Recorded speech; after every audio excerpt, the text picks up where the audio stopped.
झालं का सगळं?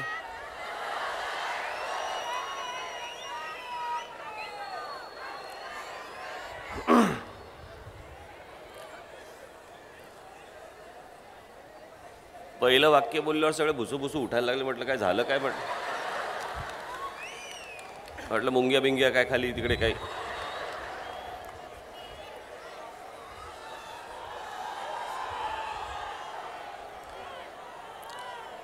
आवाज येतोय का आता?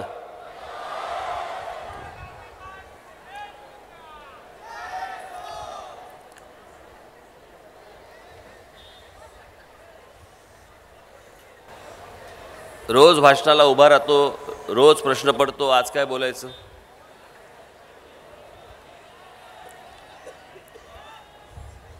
कारण रोज रोज बोलण्यासारखे काही विषय नसतात. मी काल सांगितलं, त्या डोंबिवलीला काल बोललो ना मी. मला एक तर रोज रोज बोलायला आवडत नाही, पण निवडणुका म्हटल्यानंतर बोलावं लागतं. आज माझ्या इथे पत्रकार बांधव सगळे इथे आलेले आहेत. नमस्कार. नमस्कार केला मला.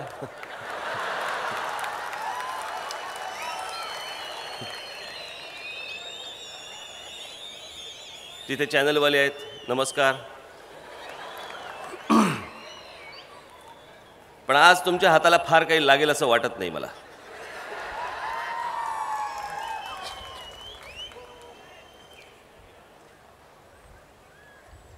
जे काय बोलायचं होतं मी काल बोललोय.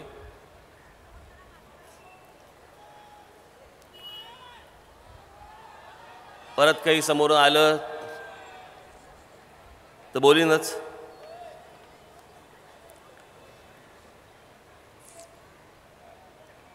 पण लोकसभेच्या निवडणुका आहेत. लोकसभेच्या निवडणुकांसाठी म्हणून या प्रचार सभा आहेत.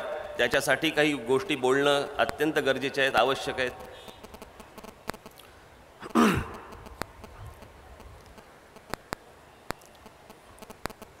माझे मित्र महेश मांजरेकर यांना मी इथे उमेदवारी दिली.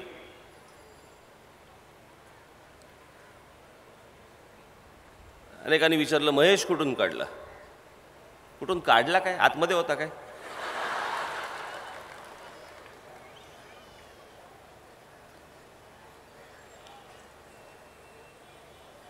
मी जो काय अंदाज बांधत होतो या सगळ्या याच्यामध्ये,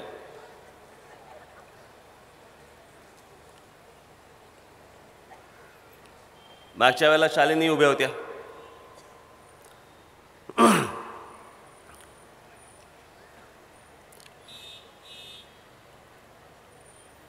महेशला इथे उमेदवारी देण्याचं एकमेव सगळ्यात महत्त्वाचं कारण, देशामध्ये जर समजा तुम्ही कुठेही गेलात आणि तुम्ही विचारलं की, कोणीतरी विचारलं की तुम्ही कुठले, आणि तुम्ही समजा सांगितलं की आम्ही गोरेगावचे,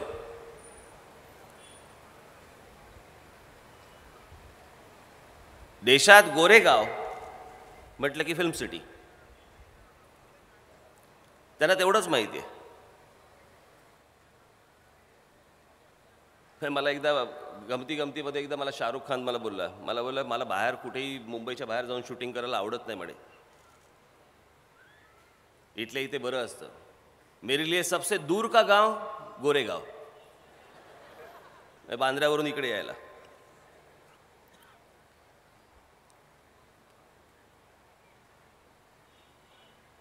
आपल्याकडे निवडणुका म्हटल्यानंतर बस प्रचार सभा, त्याच विषय बोलायचे. मी लोकसभेत गेल्यावर हे करीन ते करीन ह्या गोष्टी सांगायच्या. बाकी सगळं तिकडेच. नवीन काही गोष्ट खासदार करतायत, नवीन काही गोष्ट राज्यामध्ये होते, नवीन काही गोष्ट राज्य सरकार काही करतंय, केंद्र आणि राज्य मिळून काही गोष्टी करतायत. काही नाही, एकमेकांचा समन्वयच नाही.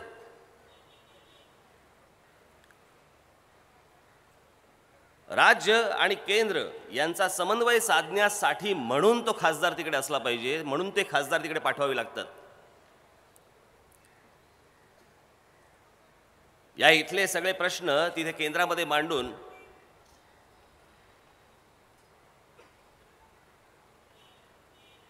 खासदार काल मी म्हटलं ना पुण्याला कोणी खासदारांनी सांगितलं नाही, पण कोणीतरी त्यांच्या कानावरती केंद्रातला घातलं आणि तिथून ते जयराम रमेश हे मुळामुठेचं पात्र पाहण्यासाठी म्हणून तिकडे आले. ती नदी पाहिली त्यांनी, त्यातलं पाणी बघितलं, चेक केलं, सगळ्या गोष्टी केल्या. त्याच्यानंतर त्यांनी सांगितलं की देशातली सगळ्यात खराब, सगळ्यात प्रदूषित नदी ही मुळामुठा आहे.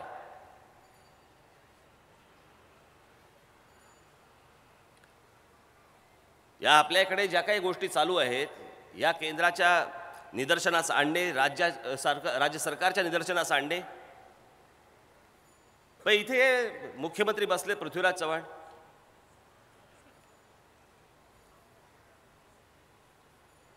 अनेकांकडनं मी ऐकतो चव्हाण साहेब रात्री 1-1, 1.5-1.5, 2-2 वाजेपर्यंत काम करत असतात. काम तर दिसत नाही. इतके दिवस झाले कामं दिसत नाहीत, लोकांना भेटत नाही आणि 1:30 वाजेपर्यंत करत काय असतात?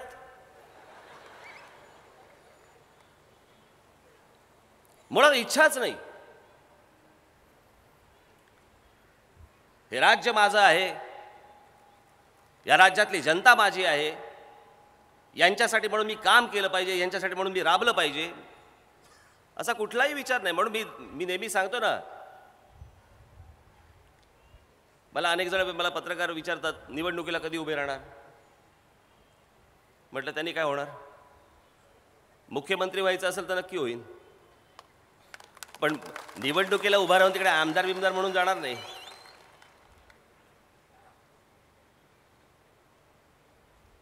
पण या जरी सगळ्या गोष्टी करत असताना एखाद्या मतदारसंघामध्ये निवडणूक लढवायला लागते हा भाग झाला, हा तुमच्या प्रोसेसचा भाग झाला. परंतु माझ्या दृष्टिकोनातनं महाराष्ट्र हाच माझा मतदारसंघ आहे, ही भावना प्रत्येकाची असली पाहिजे ना. त्या नरेंद्र मोदींचं गुणगान मी काय उगाच नाही गायलं, उगाच नाही सांगितलं. आज गुजरातमध्ये गेल्यानंतर तुम्हाला कळतं की नरेंद्र मोदी यांच्यासाठी गुजरात हा त्यांचा मतदारसंघ आहे.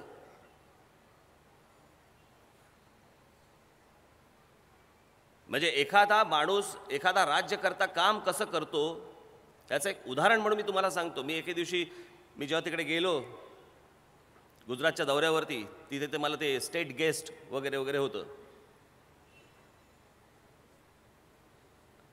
आणि मी जिथे जिथे जात असे प्रत्येक ठिकाणी तिकडचे SP, तिकडचे कलेक्टर, तिकडचे सर्व अधिकारी हे सर्किट हाऊसवरती माझ्या बरोबर दौऱ्यावरती, तिथे सर्किट हाऊसला स्वागतासाठी सगळीकडे ते हजर असायचे. बरं, आपल्यालाही बरं दिसत नाही हो की आपण तिकडे सर्किट हाऊसला जाणार, मग तिकडे कलेक्टर आणि SP आणि ते सगळेजण थांबलेले असणार, तुमच्यासाठी वाट बघत असणार. मग मी प्रत्येक ठिकाणी जायचो त्यावेळेला त्यांना सगळ्यांना बरोबर घ्यायचो आणि मग रात्री आम्ही जेवायला बसायचो, किंवा दुपारी असेल तर दुपारी जेवायला बसायचो. आणि जेवता जेवता मी काही त्यांना प्रश्न विचारायचो. एके दिवशी असंच आम्ही जेवायला बसलो होतो. तिथले कलेक्टर होते, तिथले SP होते, IAS IPS ऑफिसर.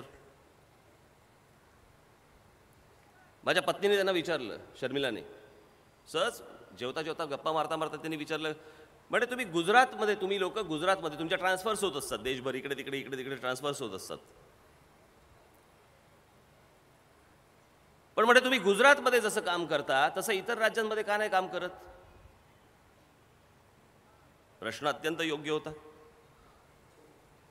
पण उत्तर काय अप्रतिम होतं. त्या कलेक्टरने उत्तर दिलं, तो बोला, काय आहे ना, आम्ही इथे काम करतोय, हे कोणासाठी काम करतोय हे आम्हाला माहिती आहे. इतर राज्यात ज्यावेळेला आम्ही जातो त्यावेळेला काम कोणासाठी करतो हेच आम्हाला माहीत नसतं. कारण एखादं दिलेलं काम, त्याचा पाठपुरावा हे तिथले मुख्यमंत्री नरेंद्र मोदी करायचे की हे तुम्हाला हा जॉब दिलेला आहे, हे काम तुम्हाला दिलेलं आहे, या कामाचं काय झालं मला महिन्याभरात कळलं पाहिजे, मला 15 दिवसात कळलं पाहिजे, आठवड्याभरात कळलं पाहिजे. अधिकाऱ्यांनाही वाटलं पाहिजे की मी कुठच्या राज्यामध्ये काम करतोय, माझ्यावरती माझा मुख्यमंत्री कोण आहे, त्याला त्याच्यात रस किती आहे, पैशात रस किती आहे आणि खरंच कामात रस किती आहे. अशी एक तरी गोष्ट मला जरा सांगा, एक गोष्ट याच्या हे आत्ता जे याचे कोणते पृथ्वीराज चव्हाण असतील, याच्या अगोदरचे ते आदर्शवाले कोण अशोक चव्हाण असतील, त्याच्या अगोदर विलासराव, आता विलासराव नाहीत पण हेही त्याच्यात आलेच. त्याच्या अगोदरचे सगळे सगळे मुख्यमंत्री घ्या तुम्ही.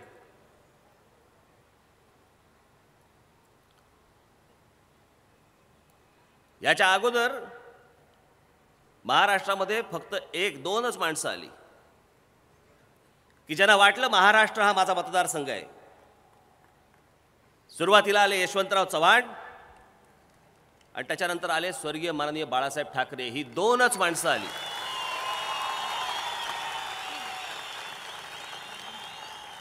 ही दोनच माणसं आली की ज्यांना वाटलं हा महाराष्ट्र.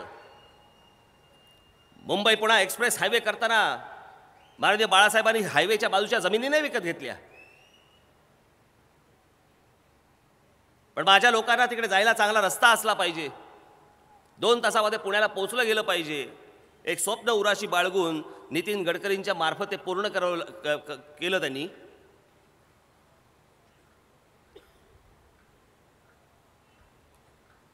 असा राज्याचा विचार झाला पाहिजे हो. हे जे जे लोक आतापर्यंत आले आपापल्या मतदारसंघाचा विचार करत राहिले,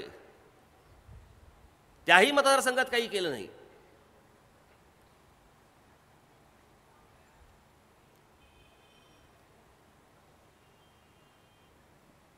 मी ज्यावेळेला आता जेव्हा सांगितलं नरेंद्र मोदींना माझे खासदार जेव्हा निवडून येतील, माझे खासदार निवडून येणार म्हणजे येणार, आणि ते येणार आल्यानंतर ते नरेंद्र मोदींना पाठिंबा देतील, यात गैर काय?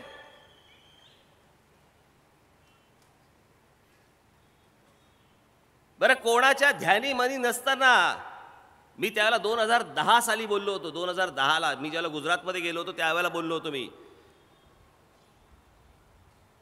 आत्ता नाही नुसतं बोललोय, 2010ला की या देशाचे पंतप्रधान नरेंद्र मोदी झाले पाहिजेत. हे तेव्हा 2010ला बोललोय. आज 2014 निवडणुका आहेत.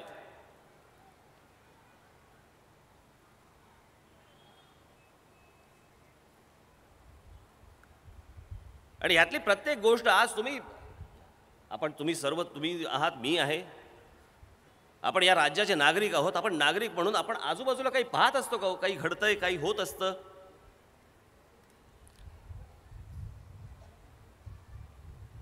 दिवसभर आपण आपल्या विवंचनेमध्ये असतो, आपल्या कामामध्ये असतो, मला मान्य. पण आपल्या आजूबाजूला काही कुठे बाबा काही अनधिकृत झोपड्या होत आहेत का? अजून कुठे काही अनधिकृत बांधकाम होतंय का? अजून काही गोष्टी घडतायत का? बाकीचे अधिकारी काही करत असतील किंवा नसतील करत, परंतु तुमचंही लक्ष तेवढंच असलं पाहिजे. आज सोशल मीडियासारखा एक माध्यम, एवढं मोठं माध्यम आज तुमच्या हातामध्ये आहे. माझे फोटो काढतायत, इथे सगळे दिवे दिसतात मला.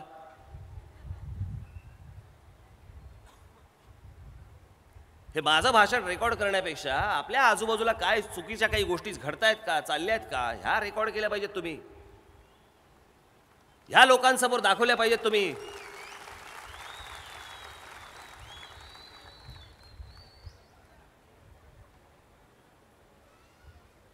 आणि म्हणून त्याच्यासाठी आपण आता पक्षाचा आपण मोबाईल ॲप आणलाय. तुम्हाला माहित आहे, तुम्ही किती जणांनी डाउनलोड केलेलं आहे, पण त्याच्यामध्ये ती सोय आहे. त्या गोष्टी तुम्ही दाखवल्या पाहिजेत, फोटो काढून दाखवले पाहिजेत, फोटो काढले पाहिजेत. त्याच्यावरती त्याच्या कारवाई जी होईल पक्षाकडनं ती होईल.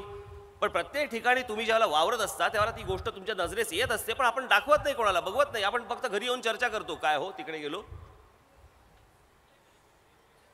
पाय टाकला आणि गटाराला झाकणच नाही. 3 दिवस आतमध्ये होतो, आजचा 4था दिवस बाहेर आलो.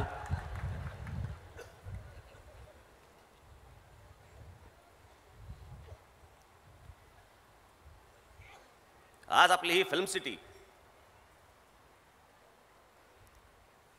मी तुम्हाला सांगतो, मी जगात अनेक देशांमध्ये गेलोय. मी खरंच सांगतो, असं भाग्य कुठच्याही दुसऱ्या शहराला जगात नाही. असं भाग्य आज मुंबई शहराला लाभलेलं आहे, पण त्याचा आम्हाला पत्ता नाही.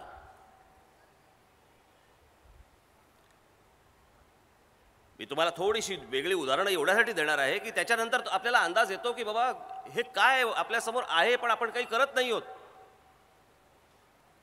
सगळ्या गोष्टी काहीतरी सरकार करेल, सगळ्या गोष्टी महानगरपालिका करतील, सगळं काही तो करेल, याच्यावरती आपण नाही राहू शकतो सारखं. मी न्यूयॉर्कला गेलो होतो, मॅनहॅटनला. त्या मॅनहॅटनला तिथे एक सेंट्रल पार्क नावाचं एक मोठं मैदान आहे, गार्डन आहे.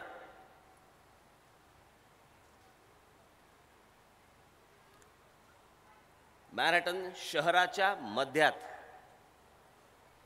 मी सहज पहिल्यांदा जेव्हा गेलो, मी सहज असा फिरायला गेलो, वेगवेगळे त्याची गेट्स होती. मी त्याच्या अगोदर थोडंसं गुगल अर्थवरती मी बघितलं होतं की किती आहे, काय म्हणजे कुठे आहे, एवढं फक्त मी पाहिलं होतं, बाकी मी लक्ष नाही दिलं. म्हटलं असून किती असणार. शहराच्या मध्यात. मी तिथल्या माणसाला विचारलं, म्हटलं किती आहे हो, म्हटले मैदान किती आहे, ही गार्डन आहे किती असेल. शहराच्या मध्यात 850 एकर. म्हणजे शिवाजी पार्क मैदान जर समजा तुम्ही घेतलं तर जवळपास 22 एकर आहे. म्हणजे तुम्हाला अंदाज येण्यासाठी मी सांगतोय की 22 एकर शिवाजी पार्क मैदान, 850 एकराचं मोठं मैदान शहराच्या मध्यात.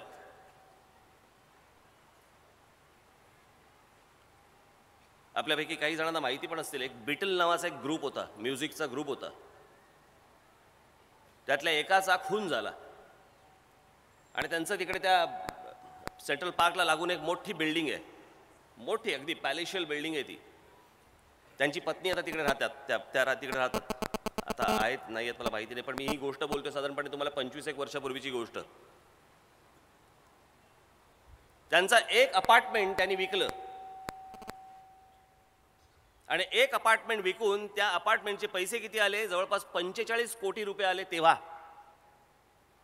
आणि ते 45 कोटी रुपये त्या महिलेने, त्या भगिनीने सेंट्रल पार्क फाउंडेशनला डोनेट केले.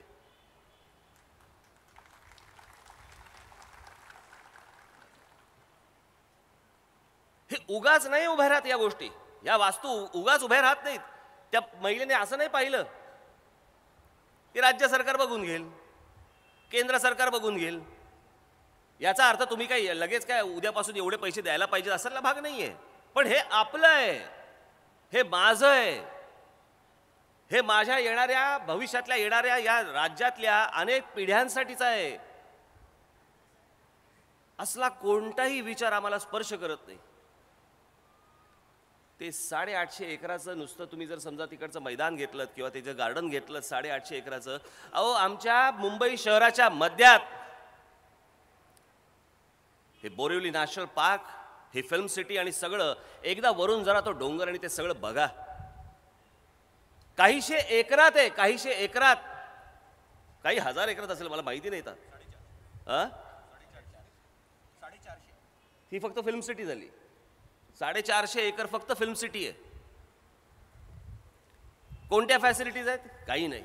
हेच तुम्ही तिथे अमेरिकेमध्ये जाऊन लॉस एंजलिसमध्ये बघा. मी हे तुम्हाला का सांगतोय, या सगळ्या गोष्टी राजकीय भाषणं होत राहतील, आरोप प्रत्यारोप होत राहतील, पण आपल्या आजूबाजूला आपल्याला निसर्गाने, परमेश्वराने काय देऊन ठेवलंय आम्हाला थांग पत्ता नाही. आज इथे इतक्या माता भगिनी इथे आलेल्या आहेत. मला नेहमी पडणारा हा प्रश्न आहे की संध्याकाळी त्या घरी आल्यानंतर, कामावरनं घरी आल्यानंतर, कुठे लहान आपले कच्चे बच्चे कुठे बाहेर कुठे येऊन जायचो, चांगल्या बागा नाहीत, कुठे काही नाही. आणि या सगळ्या गोष्टी इथे आपल्याला दिल्या असताना त्याच्यावरती आपलं काही नाही. आणि काय चालू आहे आता तिकडे, दुसऱ्या बाजूनी झोपड्या वाढतायत आणि या बाजूनी फक्त ते डोंगर पोखरतायत. मी त्याच्या फिल्म्स काढल्यात. ते डोंगर पोखरतायत, ती जंगलं पोखरतायत. मध्ये बातम्या येतात नाही का, आमच्या घरात बिबळ्या शिरला. अरे तुझ्या घरात बिबळ्या नाही शिरला, तू त्याच्या घरात शिरला म्हणून तो तुझ्या घरात आला. हे आमचे गेले पोखरत आतमध्ये बिबळ्या. अरे तो त्याचं घर होतं तिकडे.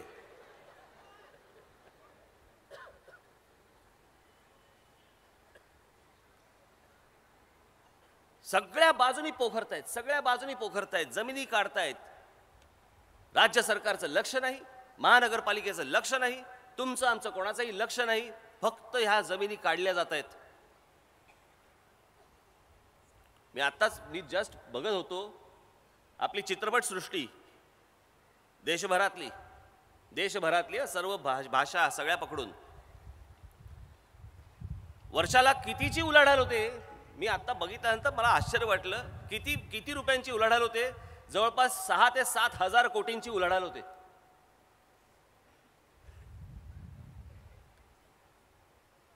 आज इथून सगळ्या फिल्म इंडस्ट्रीचे लोक जातात तिकडे रामोजीराव मध्ये, आंध्र प्रदेशमध्ये जातात. आमची फिल्म सिटी करा नीट होत. हे तुमच्या अगोदर इथला कोण खासदार होता तो कामत, एक तरी प्रश्न विचारला का हो केंद्रामध्ये, लोकसभेमध्ये एक तरी प्रश्न विचारला का नाही? या काय आजूबाजूला गोष्टी आपल्या आहेत यांच्याबद्दल आपण किती पैसे आणले पाहिजेत केंद्राकडनं, केंद्राला कोणत्या गोष्टी दाखवल्या पाहिजेत, त्याच्यासाठी काय गोष्टी सांगितल्या पाहिजेत, काही नाही. एवढ्यासाठी म्हणून मी फिल्म इंडस्ट्री चित्रपटसृष्टीमधला माणूस आज तुमचा उमेदवार म्हणून इथे नेमला, तो एवढ्यासाठी.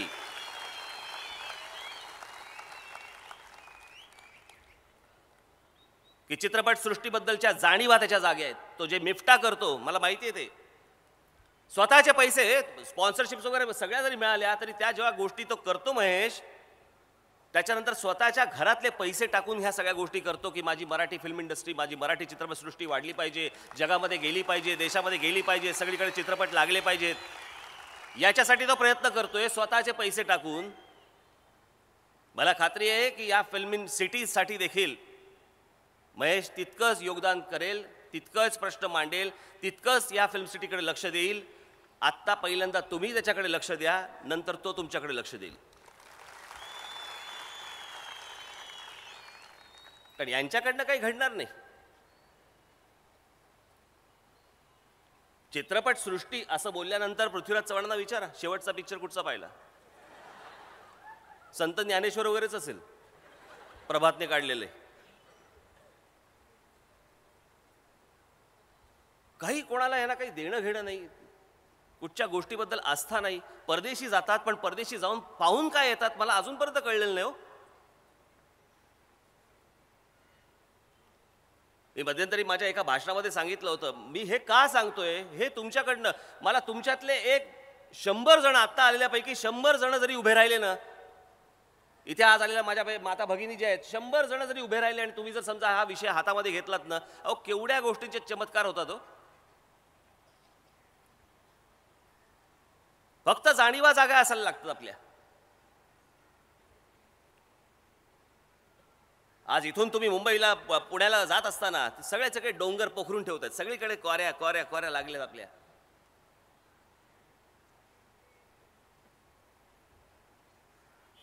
मी मध्यंतरी एक फिल्म पाहिली, डॉक्युमेंटरी फिल्म पाहिली, बुचर गार्डन नावाची. बुचर नावाची एक फॅमिली आहे कॅनडामधली, बुचर गार्डन. हे तुम्हीही करू शकता.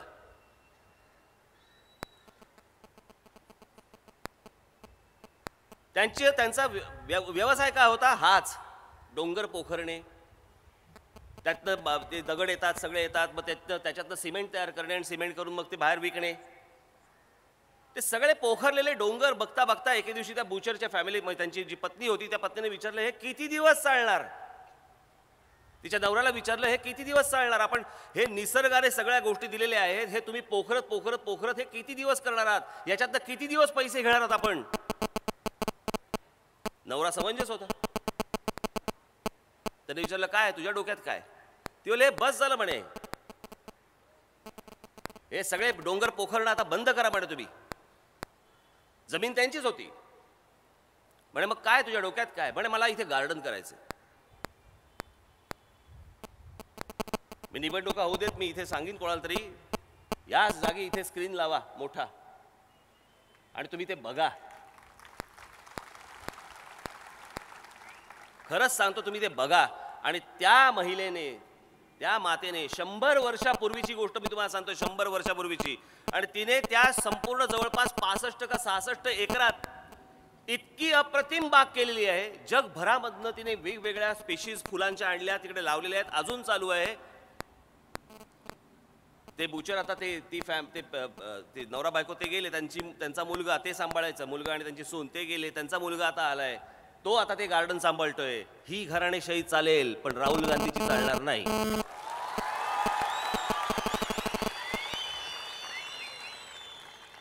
मठ्ठ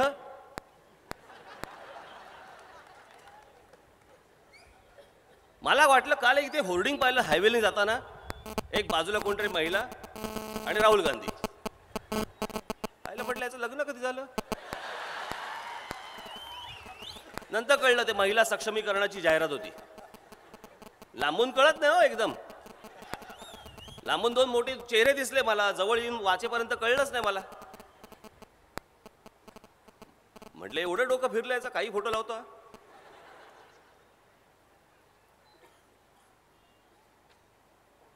या असल्या माणसांच्या हातात द्यायचं. ही कोण माणसं आहेत. त्या अर्णब गोस्वामीने इंटरव्ह्यू घेतला, बघितला का सगळ्यांनी तुम्ही. काय उत्तर देत होता आकाशाकडे बघत.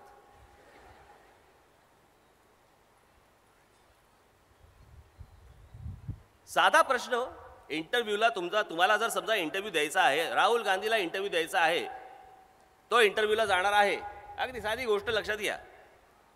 इंटरव्ह्यूला गेल्यावरती त्याला पहिले 2 प्रश्न तर नक्की नरेंद्र मोदींवरती विचारणार की नाही विचारणार. साधा म्हणजे अगदी कॉमन सेन्स आपण पकडूया. काहीही बोलतो माणूस. काय वाटतं तुम्हाला नरेंद्र मोदीबद्दल. कालची भाजी चांगली नव्हती. पण माझं असं म्हणणं, नरेंद्र मोदी यांच्यावरती जे तुम्ही आरोप केलेले आहेत त्याच्याबद्दल तुमचं मत काय आहे. चित्रपट पाहिला पण वाईट वाटला, बरोबर नव्हता तो. अरे कशाचा कशाला काही संबंध आहे का. काय उत्तर देतोय. आणि हा पंतप्रधानांचा उमेदवार काँग्रेसचा. काळ्या दगडावरची रेग आहे. कोणत्याही परिस्थितीत नरेंद्र मोदी तिकडे पंतप्रधान म्हणून तिकडे बसणार.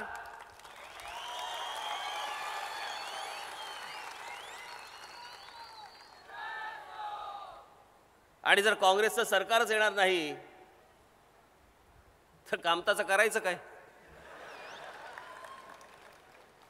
जी गोष्ट घडणारच नाहीये ती अजून कशाला इथे घडवायची आहे. ती घडवण्यात काही अर्थच नाही. या असल्या लोकांना खरोखरच दूर ठेवा. दूर लोटाय ना. मध्यंतरी मस्तीत आले होते. मी बरोबर बोललो असेल सांगा. मी जरा इथे पत्रकार बांधतो. मध्यंतरी त्यांनी सांगितलं ना नाटक मी मंत्रिपद घेणार नाही वगैरे सांगितलं ना कुठेतरी देत असताना. बरोबर ना. अहो तुमची उजळणी नाही हे तर विचारतोय माझं काही चुकतंय का म्हणून. एवढी तर उत्तर द्या.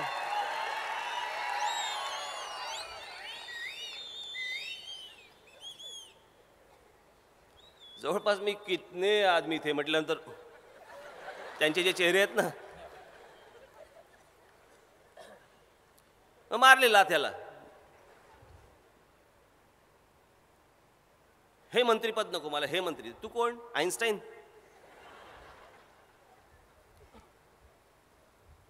हा सगळा चोरांचा बाजार अख्खा काँग्रेसने गेले 10 वर्ष 15 वर्ष मांडलाय अख्खा. ते मनमोहन सिंग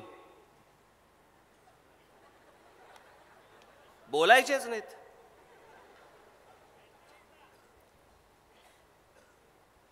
मी खरं आता एक व्यंगचित्रकार म्हणून वगैरे पकडा, मला माहिती नाही. मला कळायचं नाही. रोज निळा फेटा. खूप फेटे होते का एकच रोज धुवून घालायचे मला कळायचं नाही. कशाचा पायपोस कोणात नाही. कोण काय करते कशाला माहिती नाही. आणि ते राज्य चालवणार इथे कोणतरी एक माणूस पाठवून, चव्हाण नावाचा, ज्याला काय करायचं माहिती नाही, जो राज्यामध्ये कधी फिरला नाही, जो राज्य घ्यायला माहिती नाही, ज्या माणसाला, जो आयुष्यभर दिल्लीमध्ये वाढला, जे आयुष्यभर परदेशामध्ये फक्त राहिले. ही असली माणसं येऊन राज्याचा जर समजा इथे मुख्यमंत्री पदावरती बसणार असतील, हे तुम्हाला सगळ्यांना हटवावं लागेल. हा हात तुम्हाला यावेळेला छाटावाच लागेल. कोणत्याही परिस्थितीत छाटावा लागेल. कारण जग आज कोणत्या रीतीने पुढे चाललंय आणि आज आपण काय करतो आहोत या देशामध्ये. प्रत्येक ठिकाणी वैफल्य. प्रत्येक गोष्टीत त्रास होतो. कोणतीही गोष्ट काढली कुठच्याही माणसाला विचारलं सरळ चेहऱ्याने कधी कोणी बोलतच नाही, काय हे असंच चालायचं, हे सगळं असंच होणार, असं कसं होणार हो? आपल्या मागे असलेले कित्येक देश आपल्या कुठच्या कुठे पुढे निघून गेलेले आहेत आणि अजून आम्ही रांगतो आहोत. काय देशात क्षमता नाही? देशात क्षमता आहे. देशातल्या प्रत्येक जनतेमधल्या प्रत्येक व्यक्तीमध्ये क्षमता आहे. तुमच्या आमच्या सगळ्यांमध्ये क्षमता आहे. क्षमता नाहीये फक्त सरकारमध्ये. आणि त्या ठिकाणी दिल्लीमध्ये तुम्हाला सक्षम सरकार तिकडे बसवावं लागेल. आणि त्या गोष्टीसाठी म्हणून मी नरेंद्र मोदींना पाठिंबा दिलेला आहे की या माणसाकडनं काहीतरी भविष्यात काहीतरी चांगलं घडेल, या देशामध्ये काही गोष्टी चांगल्या येतील. नाही तर हे आजूबाजूचे देश हे खरंच खाऊन टाकतील आपल्याला. त्या चायनासारखं संकट इकडे उभं राहिलंय वरती डोक्यावरती. बाजूला पाकिस्तान आहेच, तो थैमान घालतोच आहे. हे रोज आपले प्रदेश आपले काबीज करतायत, आत येत आहेत, काबीज करतायत, आत येत आहेत. पण आमच्याकडनं काही नाही. आम्ही फक्त शांतीची कबुतरं सोडतोय.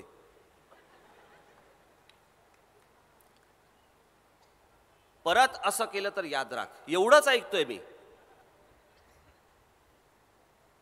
तिथे कोणीतरी खमका माणूस बसणं गरजेचं आहे, जो समोरच्याला चार गोष्टी सुनवेल आणि वेळ प्रसंगी इतर जी काही हत्यारं असतात ती देखील उपसेल, असा माणूस तिकडे पाहिजे.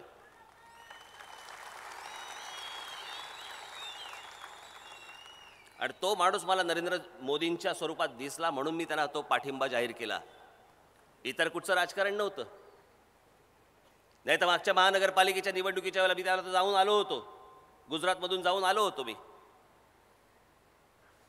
तेव्हाही नाही मी कुठे त्यांचा नावाचा विवाचा वापर केलाय. आजही नाही मला करायचं आहे. मला कोणाचे मुखवटे बिखोटे घेऊन फिरायची गरज नाही. मला या गोष्टींची आवश्यकता देखील नाहीये.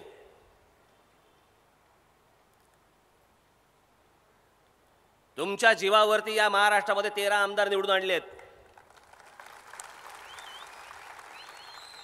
आणि तुमच्या जीवावरती यावेळेला महाराष्ट्रामध्ये मी खासदार निवडून आणणार आहे आणि दिल्लीमध्ये पाठवणार आहे कोणत्याही परिस्थितीत.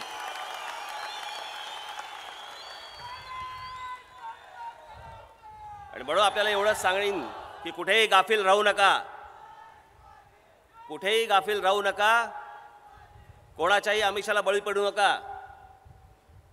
जर समोरच्यांना पैसे जास्तीत झाले असतील आणि ते जर वाटत असतील तर नक्की घ्या. आजपर्यंत त्यांनी तुम्हाला लुटले, हीच वेळ आहे आता त्यांना लुटायची.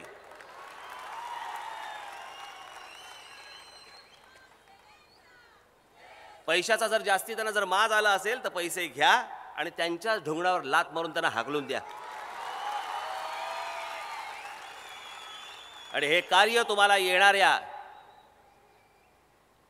24 एप्रिल असं ना मतदान, गोंधळ होतो, प्रत्येकाच्या तारखा वेगळ्या.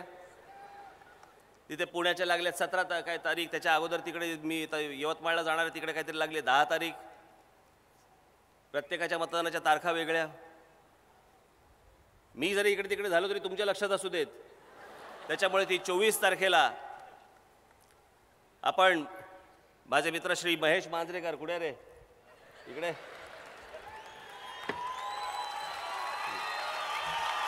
महेश मांजरेकर यांना आपण रेल्वे इंजिन या निशाणीवरती बटन दाबून आपण यांना प्रचंड प्रचंड प्रचंड मतांनी यांना विजयी कराल अशी एक आशा अपेक्षा बाळगतो आणि आपणा सर्वांची मी रजा घेतो. जय हिंद, जय महाराष्ट्र.